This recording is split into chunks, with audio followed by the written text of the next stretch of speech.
Good morning, students. I hope you are doing well. Once again, welcome in history class. You know very well our which chapter is going on? Third chapter, Nazism and the rise of Hitler. In the previous video, we have discussed about the First World War, the Treaty of Versailles, and the facts of the First World War, and the rise of, we can say that the birth of Weimar Republic. Now we discussing about the social and the political crisis in Germany.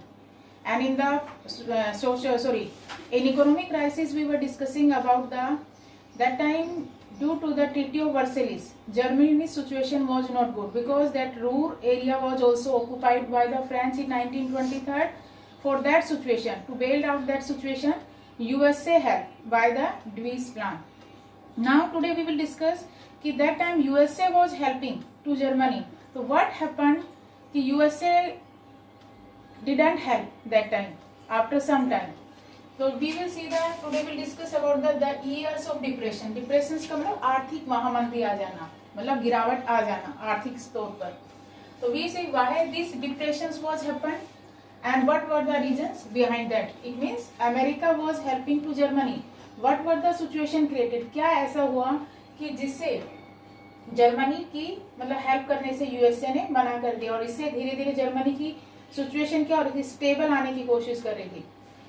It means we know very well Germans recovery was depended on short term loans from USA. यानी कि Germany अपनी recovery जो economic crisis हो रहा था उस recovery को पूरा किसके थ्रू कर रहा था? Short term loans. और वो लोन्स किससे ले रहा था? Who is helping? USA. But all of a sudden, एक अचानक से all of sudden a new problem emerge. यानी कि a new problem started when Wall Street exchange. Wall Street exchange. Wall Street exchange क्या है? It is the biggest stock exchange in USA, where it is situated in the USA. यानी कि share market का सबसे बड़ा stock exchange था USA में, अभी भी है. क्रैश इन, कब ये फॉल डाउन हो गया? मतलब 1929 इसके शेयर एकदम से ही मतलब डाउन आ गए. तो जब शेयर किसी कंट्री के डाउन आएंगे तो क्या होगा? धीरे धीरे वहां की इकोनॉमिक कंडीशंस भी डाउन होगी. On 24 October 1929 due to falling prices. तो धीरे धीरे जो कमोडिटीज की जो चीजें प्राइसेस है वो भी धीरे धीरे क्या होने लगेंगे? कम होने लगे. People sold there shares. अब धीरे धीरे लोगों ने क्या सोचा कि जितने भी कमोडिटीज की जो चीजें हैं उनके प्राइसेस क्या हो रहे? धीरे धीरे कम होते जा रहे हैं. तो उन्होंने क्या किया? People sold there shares. लोगों ने अपने शेयर बेचना शुरू कर दिया. And which was the start of great economic depression. तो इससे अमेरिका के अंदर क्या हुए? आर्थिक महामंदी का दौर शुरू हुआ. बिटवीन 1929 टू 1932, यानी कि between in 3 years, between 1929 to 1932, what happened? National income of USA fell by half. यानी कि जो यूएसए जर्मनी की हेल्प कर रहा था उसी की नेशनल इनकम यानी कि राष्ट्रीय आय कितनी हो गई? जो 100% था कितनी परसेंट रह गया? 40%. US fail by half and worldwide were the effects of these depressions. Not only that affected the Germany, बल्कि इस great economic depressions हैं all over the world affected. And Germany got the worst hit. पर सबसे ज्यादा effect किसके ऊपर पड़ा? Germany. क्योंकि जर्मनी अपनी इकोनॉमिक रिकवरी को पूरा करने के लिए किसके ऊपर डिपेंड हो गया था? यूएसए. और यूएसए में क्या हुआ? उनका जो वॉल स्ट्रीट एक्सचेंज था वो उसके शेयर क्या हो गया? एकदम से down. This crisis and that problem made jobless and many people lost their jobs and created deep anxieties and at time they feel in tension, they feared and fears in the people. अब लोगों के मन में डर बैठ गया कि इससे तो हमारी जॉब धीरे धीरे चली जाएगी, हम क्या हो जाएंगे? अनएम्प्लॉयमेंट हो जाएंगे, बेरोजगार.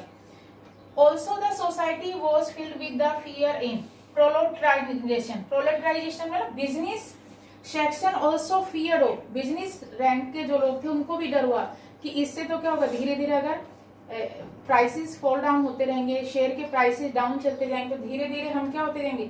हमारी जो इकोनॉमिक कंडीशंस है, जो हमारा रैंक है वो भी धीरे धीरे क्या हो जाएगा? डाउन होता जाएगा. तो इससे क्या प्रॉब्लम हुआ? जर्मनी के अंदर वी कैन सी जो इंडस्ट्रियल प्रोडक्शन था वो कितना परसेंट रह गया था? ओनली 40%. अनएम्प्लॉयमेंट. जब अनएम्प्लॉयमेंट होगा तो क्या होगा? सोसाइटी के अंदर क्राइम विल ऑल्सो राइज. इससे क्राइम बढ़ने लगे. And 6 million unemployed. कितने लोग बेरोजगार हो गए वहां पर? 6 million. And willing to do any work. Play cards मतलब अपने गले के अंदर एक तख्ती हैंग करके लिख के रखते थे विलिंग टू डू. बस आप हमें कोई काम कर दे दो चाहे कोई भी दे दो, हम कोई भी, we want to do any work, चाहे स्किल्ड हो चाहे unskilled work, they want to do any work. Criminal activity started, crime बढ़ने से क्या होगा, criminal activity started, not only the workers affected, even peasants were also affected due to that great economic depressions, and women were unable to fill their children stomach, यानी कि women's भी अपने बच्चों का पेट भरने में अनेबल थी, वो भी उनका रिक्वायरमेंट को पूरा नहीं कर पा रहे थे। तो यानी कि अब हम यहाँ पर देख सकते हैं कि द ईयर ऑफ डिप्रेशन, कि जो ग्रेट इकोनॉमिक डिप्रेशन हुआ उससे ऑल ओवर वर्ल्ड तो अफेक्टेड हुआ, पर सबसे ज्यादा इफेक्ट किसके ऊपर हुआ, जर्मन पर। Now we will discuss the shortcomings of the Weimar Republic. How the great economic depressions affected the all over the world, not all over the world, even German also affected very badly. Now we will discuss about the how the Weimar Republic's problems faced by. Firstly, Weimar Republic lost confidence among the people. Why lost confidence among the people? There are the some reasons behind that. We will discuss one by one. Firstly, weak coalition government. Why we are saying कि Weimar Republics became the weak coalition government? We can see it became impossible to any one political party to achieve या to gain majority in the government. So that's why it leading to coalition government. एक particular party को विश्वास मत मिलना मुश्किल हो गया, तो इसलिए वो किसकी तरफ जाने लगी, Weimar Republic connecting with two three parties. तो इससे कौन सी गवर्नमेंट उत्पन्न, कोलिजन गवर्नमेंट। तो कोलिजन गवर्नमेंट होने से क्या प्रॉब्लम फेस हुई, हैड 20 डिफरेंट कैबिनेट्स। तो इसके लिए उनको कितनी डिफरेंट मीटिंग्स बुलानी पड़ी, डिफरेंट टाइम्स में 20, lasting on an average of कितने समय में, ओनली 239 डेज में। 239 डेज में कितनी कैबिनेट मीटिंग बुलानी पड़ी, 20, क्योंकि प्रोपोर्शनल रिप्रेजेंटेशन था कि किसी एक पॉलिटिकल पार्टी को मेजोरिटी नहीं मिल रही, तो that's why leading to coalition government. ऊपर से क्या हुआ, article 48 gave the power to president. Article 48 ने क्या किया, gave the power to president to impose emergency in the country, यानी कि कंट्री के अंदर इमरजेंसी इम्पोज करने की पावर किसको मिल गई, यहाँ पर प्रेसिडेंट को। विथ थ्रू विच आर्टिकल 48, और क्या राइट दे दिए, सस्पेंडेड सिविल राइट्स, यानी कि जो लोगों को बेसिक राइट्स मिले हुए थे उनको भी क्या कर दिया, कुछ समय के लिए सस्पेंड कर दिया with the help of president. और प्रेसिडेंट ने कौन से आर्टिकल के through, article 48। And rule by decree, rule by decree मतलब an official order, we can say that given या ऑर्डर्ड बाय द गवर्नमेंट यानी पर्टिकुलर ऑर्गेनाइजेशंस। तो यानी कि पूरा रूल यहाँ पर शासन किसके थ्रू होने लगा, थ्रू द गवर्नमेंट। अब जो भी शासन है कौन लागू करेगा यहाँ पे, प्रेसिडेंट, क्योंकि आर्टिकल 48 ने क्या किया, all the powers give to the president. यहाँ हमने सीखा कि वीमर रिपब्लिक्स को क्या क्या प्रॉब्लम फेस करनी पड़ी। सबसे पहले वहां पर वीक कोलिजन गवर्नमेंट हुई, क्योंकि एक पार्टी को मेजोरिटी नहीं मिल पा रही थी, तो वीक पॉलिटिकल प्रोपोर्शनल रिप्रेजेंटेशन। ऊपर से क्या, आर्टिकल 48 ने क्या हो गया, पूरी पावर किसके हाथ में दे दी, प्रेसिडेंट के हाथ में दे दी। और क्यों ये वीक हुई, दैट पॉलिटिकल मतलब जो गवर्नमेंट थी Weimar republic made weak and unstable. धीरे धीरे वो क्या बनती गई, वीक एंड अनस्टेबल। तो इससे धीरे धीरे किसका राइज होना स्टार्ट हुआ, यहाँ पर डिक्टेटरशिप का। क्यों, क्योंकि people lost confidence in the democratic parliament. धीरे धीरे लोग जो डेमोक्रेटिक पार्लियामेंट थी उसमें अपना विश्वास खोने लगे। सेकंड हमने डिस्कस किया था इकोनॉमिक और social crisis, how the economic and social crisis happened in Germany.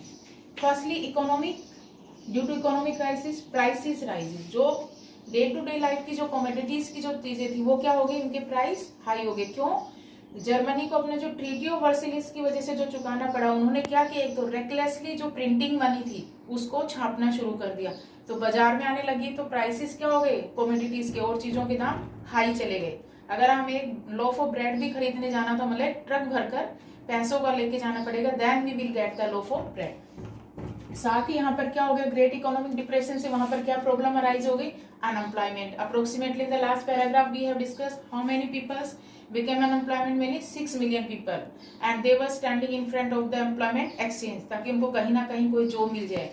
and no solution sought, यानी कि तो Weimar republics couldn't solve the problems, तो that's why people lost faith in Weimar Republic. इसलिए लोगों ने धीरे धीरे जो वीमर रिपब्लिक बनी थी, धीरे धीरे उसमें से क्या होने लगा, विश्वास खत्म होने लगा।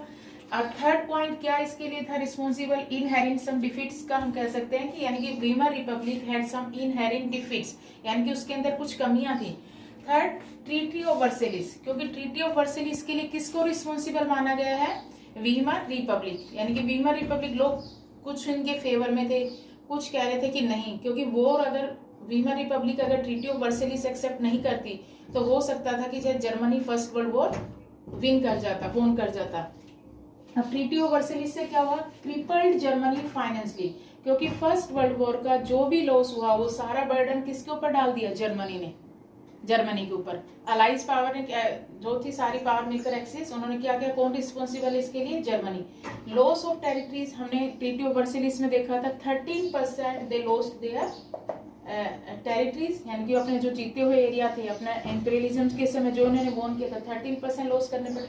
वॉर डैमेज, वॉर के लिए जो भी लॉस हुआ किसको रिस्पॉन्सिबल माना गया, जर्मनी को। And fine along with war guild, और सबसे ऊपर था जो ट्रीटी ऑफ वर्सेलिस हुई थी, ये क्या थी, very harsh and humiliating for the German people. तो it means that's why Weimar republic lost the confidence in the democratic, this means people lost the confidence in the democratic parliaments. These are the reasons behind that we can say that the Weimar republics couldn't solve the people's problem. Now how the dictatorships arises in Germany. Now we will discuss about the Hitler's rise to power. Now we will discuss how Hitler rise to power. Before that paragraph we have seen कि Weimar republic came to end and under Nazism in Germany, dictatorship established and democracy destroyed. Now how the Hitler rises, the crisis in economy, politics and society led to rise of Hitler in Germany. Now we will see the background of Hitler, only one or two lines. Hitler rise to power. Hitler born in Austria in 1889. But enrolled himself in army during First World War. इससे पहले हम देखते हैं कि first world war में इसने अपने आप को किसके लिए इनरोल करवा लिया था, आर्मी। बट बिफोर दैट इसको आर्मी में नहीं लिया गया था, क्यों, छोटे कद की वजह से। इसका कद क्या था, छोटा, हाइट। पर जब लगा कि आर्मी में फर्स्ट वर्ल्ड वॉर में ज्यादा सोल्जर्स की रिक्वायरमेंट है तब इनको भर्ती थे। इससे पहले हम ये देखते हैं कि जो इनका बचपन है वो पॉवर्टी, गरीबी में बीता, मतलब ज्यादा अमीर फैमिली से बिलोंग नहीं करते थे। तो ये तो इनका बैकग्राउंड हल्का सा। तो हमने देखा enrolled himself in army during first world war. First world war 1914 to 1918, but he was very patriotic for his country. Became corporal in the starting. Become corporal का मीनिंग क्या है, lower rank in the army. And earn medals for bravery. For that purpose इन्होंने अपने आप को army में enrol करवाया। इसके लिए क्या बने, स्टार्टिंग में बिकेम कॉर्पोरल, एक छोटे से रैंक पर हुए। बाद में for that purpose earn medals for bravery, यानी कि इन्होंने अपनी बहादुरी के लिए कई पदक जीते। He was very disappointed, but when he was very furious, furious का मतलब disappointed with German, when German defeat and the treaty of Versailles. जब जर्मन ने एक्सेप्ट कर लिया कि वी आर एक्सेप्टिंग कि we defeated in the first world war, और second उसको क्या गुस्सा आया, डिसअपॉइंटेड इस बात से, हार तो गया, ऊपर से किस चीज को उन्होंने एक्सेप्ट कर लिया था, treaty of Versailles. For that purpose in 1919, after 1990 यानी कि after the first world war, he joined German Workers Party, यानी कि in which year Hitler joined the German Workers Party in 1919, took over it, but बाद में इन्होंने अपने कब्जा कर लिया इस पर, एंड रीनेम्ड इट, और उसका नाम ही चेंज कर दिया, national socialist German workers party. और इस पार्टी का जो जर्मन वर्कर्स पार्टी थे उसका क्या नाम रख दिया, national socialist German workers party. और that party was called the name, जो हम आज किस नाम से जानते हैं उस पार्टी को, नाजी पार्टी।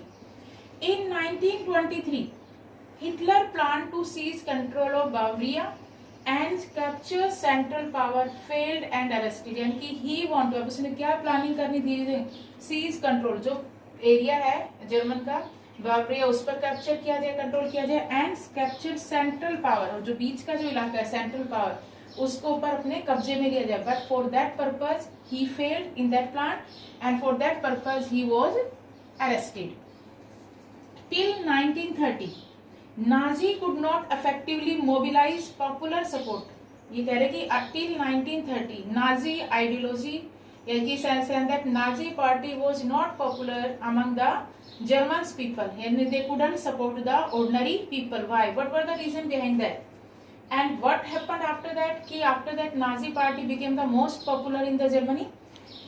नाजिज्म became ये हम कह रहे हैं कि 1930 तक नाजी पार्टी का कोई इंपोर्टेंस नहीं था, कोई मोबिलाइज सपोर्ट नहीं था, but Nazism became a mass movement during the great depressions. हमने अभी लास्ट पैराग्राफ में पढ़ा कि ग्रेट इकोनॉमिक डिप्रेशंस जो अमेरिका में आया था 1929 से लेकर 1933, उससे क्या इफेक्ट हुआ कि नाजी जो मूवमेंट था वो कैसे एक मास मूवमेंट बना और कैसे हमने देखा कि after 29 most of the banks shut down, workers loss their livelihood यानी कि loss their jobs and the middle class was threatened with poverty. For that purpose, who arises? Nazi ideas या Nazi ideology. What gave the idea? Nazi propaganda gave. Nazi propaganda का मतलब होता है प्रचार करना. Gave hopes of a better future. इन्होंने लोगों को क्या किया, हम एक आपको अच्छा फ्यूचर देंगे, इस आस में लोगों ने इसके ऊपर मतलब विश्वास करना शुरू किया. हम देख सकते हैं कि बिफोर अप टू 1920 हम कह रहे हैं ना till 1930 Nazi couldn't effectively mobilize support. क्यों? क्योंकि 1928 Nazi party won only how many votes got? Only 2.6% votes to Nazi. But how we can say that after the 1930 after the Great Depressions Nazi party became the most successful party? In 1932 Nazi party got 37% votes in the Reichstag. You know very well what is the meaning of Reichstag? The German parliament. अब हम क्या कह सकते हैं कि in 1932 Nazi party became the largest party with 37% votes in the Reichstag. इनके Reichstag मतलब German parliament में इसको कितने परसेंट वोट मिले, वहां पर 37% वोट के साथ ये जर्मन की क्या बन गई थी, सबसे लार्जेस्ट पार्टी. पर कह रहे कि 1928 में it was not very famous. कितने परसेंट वोट मिले थे? You can see the difference. Only 2.6% and here 37% votes. तो वी हैव डिस्कस कि हाउ द हिटलर्स, और पीछे की हमने पूरी स्टोरी देखी कि हिटलर के अराइज के लिए बस एक ही मतलब we can say that one reason is not responsible, many reasons. Treaty of Versailles, defeat of the German in the first world war and the birth of Weimar republic also responsible. तो यानी कि how the Hitler's rise to power. Now we will discuss about the how Hitler's became a successful person. Reasons for Hitler's popularity and how the Hitler's popular among the German people. First, Hitler was a very powerful speaker and orator. Why we are saying he was a very powerful speaker and orator? And who could draw the attention of the people and impress them with his words. यानी कि वो इतना अच्छा वक्ता था, बोलने वाला था कि लोग उसकी बात सुनने के लिए ही चले आते थे कि वो क्या बोलेगा आगे. मतलब इतना अच्छा वक्ता था बोलने, उसकी मतलब आवाज सुनने के लिए. And for that purpose how did Hitler get the support of Germans? यानी कि क्या ऐसा काम किया हिटलर ने जो वहां के लोगों का उसको सपोर्ट मिला. फर्स्ट उसने लोगों से क्या प्रॉमिस किया? He promise to build strong nation. सबसे पहले उन्होंने क्या प्रॉमिस किया कि I will make a strong nation, कि सबसे पहले तो मैं जर्मनी को क्या बनाऊंगा, strong nation. And undo treaty of Versailles. मतलब जो इसके साथ इनजस्टिस हुआ है जर्मन के साथ, जो ट्रीटी ऑफ वर्सेलिस है, उस इनजस्टिस का बदला लूंगा, उस डिग्निटी को मेंटेन करूंगा. And restore German dignity and unemployment. Restore मतलब जो जर्मन की जो ट्रीटी ऑफ वर्सेलिस से जो हार्श और ह्यूमिलेटिंग हुए थे वहां के लोग, उसका क्या लेंगे, बदला लेंगे, उसे रिस्टोर वापिस लाऊंगा लोगों को, सेल्फ रेस्पेक्ट एंड एम्प्लॉयमेंट. यानी कि हमने देखा कि ग्रेट इकोनॉमिक डिप्रेशन में most of the people loss their livelihood यानी कि लॉस देयर जॉब्स. तो वहां पर क्या स्टार्ट हो गया था, अनएम्प्लॉयमेंट. तो हिटलर ने क्या प्रॉमिस किया कि I will provide you job, employment I will provide you. He promise to weed out. Weed out होता है किसी चीज को, जो खराब चीज होती है, जैसे हम खेतों में से जो वेस्ट मटेरियल रहता है, खरपतवार को जैसे बाहर निकालते हैं, जो फसल में से, अच्छी फसल में से जो अनवांटेड वीड्स लग जाते हैं उसको बाहर निकालते, ऐसे उन्होंने क्या था, he promise to weed out all foreign influences. यानी कि ब्रिटेन का, फ्रांस का, जो भी जर्मनी के ऊपर इफेक्ट है उसको क्या कर दूंगा, उन फॉरेन इन्फ्लुएंसेस को बाहर निकाल दूंगा. एंड रजिस्ट और फॉरेन कॉन्स्पिरेसी अगेंस्ट जर्मन. और जितनी भी जर्मन के खिलाफ जो भी षड्यंत्र रचा जा रहा है फ्रांस के द्वारा, इंग्लैंड के द्वारा, उनको धीरे धीरे वो क्या कर देंगे, बिल्कुल रोक लगा दी जाएगी उसके ऊपर. तो इससे लोगों ने सोचा कि भाई ये तो रियली हमारे लिए मसीहा बन के आया हमारी कंट्री के लिए। तो for that purpose he device a new style of politics, उसने पॉलिटिक्स को नई तरीके से लोगों के सामने पेश किया। कैसे? मास मोबिलाइजेशन, मैसिव रैलीज करता है, मास मोबिलाइजेशन के द्वारा लोगों को मतलब अट्रैक्ट करने के लिए, कि लोगों को अपनी बात पहुंचाने के लिए रैलीज के थ्रू। और उस रैलीज में आने के लिए क्या था? पब्लिक मीटिंग्स, लोग लार्ज स्केल पर आते थे। क्यों? इससे हिटलर को क्या लिखता था? Hitler's goat the support. इसका मतलब हिटलर को कितने लोगों का सपोर्ट मिला हुआ है। और जब हिटलर की बात सुनने के लिए इतने लार्ज स्केल पर लोग आ रहे थे, तो इससे क्या साबित हो रहा था कि वहां पर धीरे धीरे जर्मनी के अंदर क्या स्टेब्लिश हो रही है? डिग्निटी, यानी कि सेल्फ रेस्पेक्ट लोगों में आ रही है धीरे धीरे। नाजी प्रोपेगेंडा, यानी कि नाजी का जो आइडियोलॉजी था, प्रोजेक्टेड हिटलर एज मसीहा या एज ए सेवियर, यानी कि हिटलर का जो प्रोपेगेंडा था उसने प्रोजेक्ट में हिटलर को क्या शो किया? एक मसीहा, या we can say that as a saviour. वह सेवियर मतलब who could end all misery. Saviour क्यों कहा गया? कि who could end all misery, लोगों की जो भी प्रॉब्लम्स है, परेशानी है, उसको दूर कर देगा। एंड रिस्टोर द, यानी कि डिग्निटी, या we can say that restore the dignity of the Germany and the German people, यानी कि जो लोगों का सेल्फ रेस्पेक्ट जा चुका था जर्मनी के, जर्मन के लोगों को, उनको वापस लाना। इसीलिए नाजी प्रोपेगेंडा प्रोजेक्टेड हिटलर को क्या बोला गया? एज ए मसीहा, we can say that as a saviour. तो students, we have this topic discussed today. I hope you understand. For understanding the better, what will you do? Please read line by line from your text book. Then you will understand the chapter in the proper way. And after that, what will you do? You will learn and write these question and answer. If you are having any problem, I hope you will not get any problem. Why? Because if you will watch the video carefully and listen carefully, you will find out all the answers in that video. Thank you. Listen and answer. For that purpose, you will watch the video and listen the video carefully.